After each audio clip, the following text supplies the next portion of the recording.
If he expired now, childless, the dukedom would fall to a bloody American.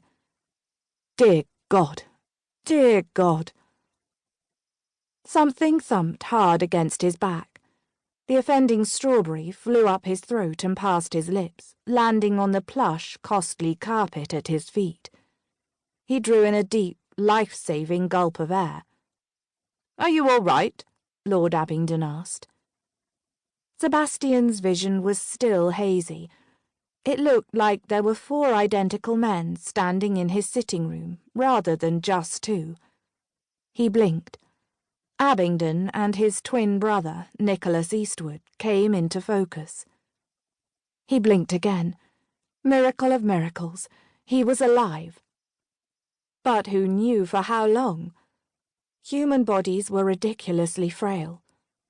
Today, he, one of the most powerful dukes in all England, had nearly met his demise from a ruby fruit the size of his thumb, despite having all his teeth intact.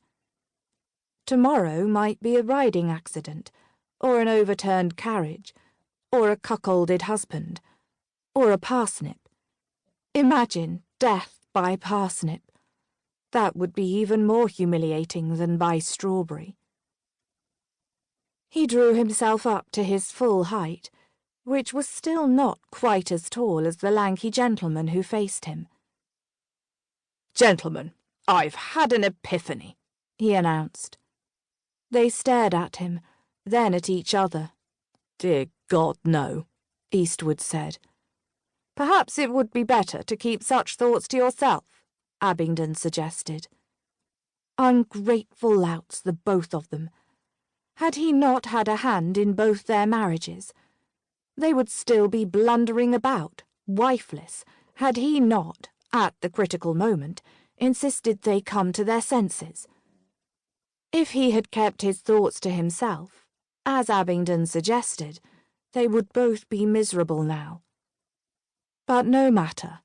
They would do as he said, despite their protestations. Sebastian had yet to meet the man who did not do as he said. Such were the benefits of being a powerful, wealthy duke. He moved to the walnut desk, removed a sheet of thick, cream-coloured paper and his inkwell, and scribbled a few lines. "As it happens, your opinion on the matter is inconsequential." He beckoned to the footman. "Inform Selkirk we will discuss the hothouse at 4 o'clock, and deliver this to Miss Eliza Benton." The footman bowed crisply, removing the half-chewed strawberry from the carpet as he did so. "Wessex," Abingdon said sharply, "why must you persist in annoying Miss Benton? Is it really necessary to involve her in your schemes?" Sebastian ignored the absurd question. Miss Benton was always necessary. "I have decided to have a house party."